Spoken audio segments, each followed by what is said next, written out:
Je m'appelle Laurent Bustraine, je suis avocat associé au sein du cabinet Delsol Avocat et je suis un des associés en charge du secteur organisation non lucrative du cabinet Delsol. C'est une conférence un petit peu particulière. Déjà, je me permets d'en dire deux mots parce qu'en fait, c'est la conférence du fonds de dotation Delsol Avocat, puisque le cabinet d'avocats Delsol a créé un fonds de dotation pour financer des missions d'intérêt général. Et en fait, ce qui nous a semblé effectivement très intéressant de faire, c'est d'organiser un concours et de demander aux associations qui ont été sélectionnées par le conseil d'administration du fonds de dotation de venir présenter en public un jury pour finalement faire valoir leur projet et remporter le prix du cabinet Delsol Avocat. Et du coup, c'est bien une des idées qu'on avait, c'était de dire, mais le mécénat, c'est une démarche qui est construite, et il faut se positionner dans la construction de cette démarche et la façon de l'exprimer pour convaincre un mécène. C'est pas parce qu'on a un projet merveilleux qu'on va forcément avoir des fonds au titre du mécénat. Il faut faire quelque chose en plus.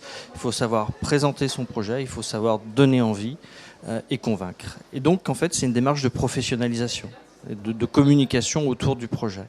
Et c'est ça qui nous a semblé important de faire.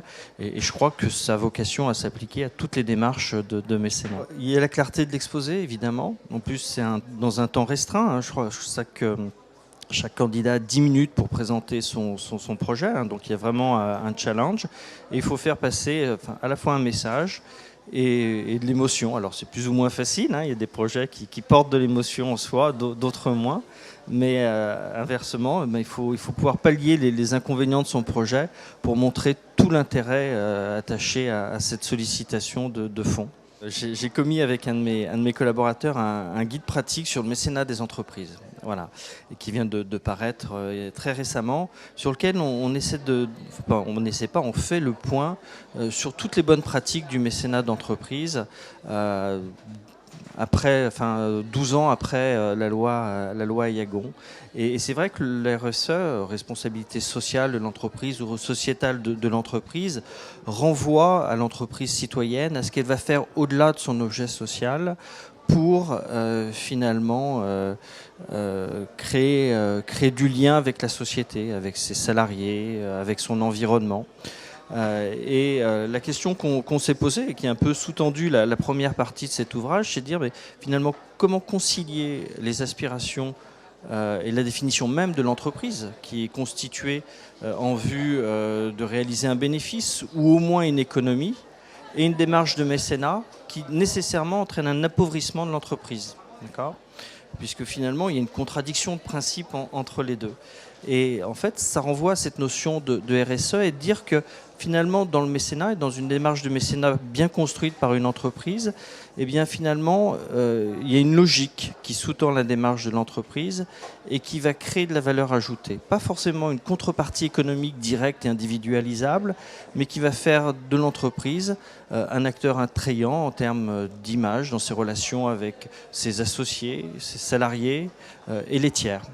Et je pense que on peut mettre beaucoup de choses autour de la responsabilité sociale de l'entreprise, mais c'est vraiment prendre en considération la dimension de l'entreprise citoyenne au-delà de son objet social et de sa place dans la société. Alors, est-ce que les entreprises ont changé de positionnement par rapport à la COP21 ? Je dirais peut-être en opportunité, hein, puisque les entreprises ne sont jamais ennemies de leurs intérêts. Elles auraient tort qu'il en soit différemment. Est-ce que la COP21 va changer quelque chose par rapport à la relation entre entreprises et associations autour de l'environnement, par exemple ? On peut se poser la question.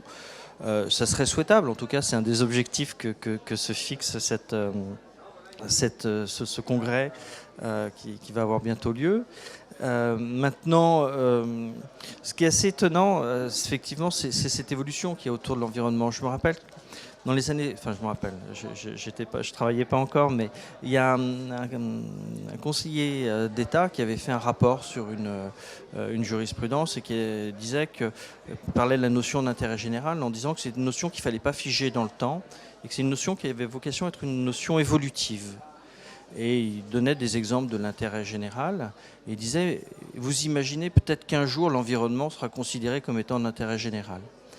C'était dans les années 70. Je trouve que cet exemple est assez étonnant, finalement, de voir comment la société peut évoluer, comment les centres d'intérêt peuvent évoluer, et surtout comme le droit peut s'adapter finalement à la société et évoluer avec la société dans laquelle on est.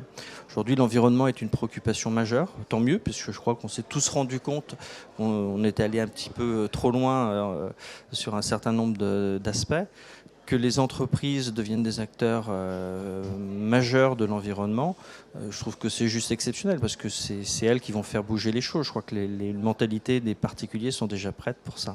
Sur notre ouvrage, écoutez, en fait, c'est un guide pratique du mécénat d'entreprise. On a vraiment cherché à se positionner au niveau de l'entreprise pour expliquer à l'entreprise comment construire sa démarche de mécénat, comment concilier son intérêt social avec l'intérêt général, un peu ce qu'on vient d'évoquer autour de la RSE, et de répondre de façon le plus claire possible aux questions qu'on a l'habitude de se voir poser.